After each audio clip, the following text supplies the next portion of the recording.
మీ business ఏదైనా మీ ఊర్లో promotion చేయాలంటే అది సుమన్ టీవీతోనే సాధ్యం. ఇప్పుడే సంప్రదించండి. ఈ రోజు వైఎస్ఆర్ కాంగ్రెస్ పార్టీ ఆధ్వర్యంలో కనిగిరి మార్కెట్ యార్డ్ కోఆక్ యార్డ్ ని సందర్శించడం జరిగింది. ఈ రోజు ఇక్కడ బిడ్డు ఆక్షన్స్ జరుగుతున్నాయి.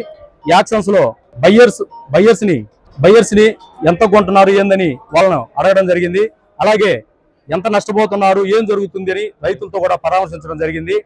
ఇక్కడ మేము మొత్తం పరిశీలించిన తర్వాత జరుగుతున్నది ఏంటంటే 19 నుంచి 24లో మన వైఎస్ఆర్ కాంగ్రెస్ పార్టీ అధికారంలో ఉన్నప్పుడు జగనన్న ఆధ్వర్యంలో మన వైవి సుబ్బారెడ్డి గారు ఢిల్లీలో కూడా పోరాటం చేసి మార్క్ బోర్డు విధానం ద్వారా 390 రూపాయలు ఫస్ట్ గ్రేడ్ కొనడం జరిగింది.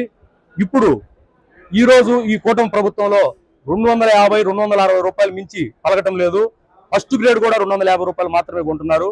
దీని వలన రైతులు చాలా నష్టపోయి ఒక ఎకరాకు వాళ్ళకి అయ్యేటువంటి ఖర్చు కన్నా కూడా దాదాపు 30% నష్టపోతున్నారు.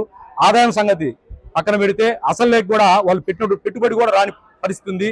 కాబట్టి ఇలా రైతుల పక్షాన వైఎస్ఆర్ కాంగ్రెస్ పార్టీ అనునిత్యం పోరాటం చేస్తుందని, కాబట్టి రైతులకు ఖచ్చితంగా గిట్టుబాటు ధర కల్పించే విధంగా ఈ కూటమి ప్రభుత్వం చర్యలు తీసుకొని దాదాపు 350 కేజీ 350 రూపాయలు పైచీలకు వచ్చే విధంగా రైతులకు చేస్తే రైతులకు న్యాయం జరిగి అంతో ఎంతో మంచి జరుగుతుందని, కాబట్టి వైఎస్ఆర్ కాంగ్రెస్ పార్టీ ఆధ్వర్యంలో మేమందరం కలిసి రైతుల పక్షాన పోరాటం జరుగుతుంది.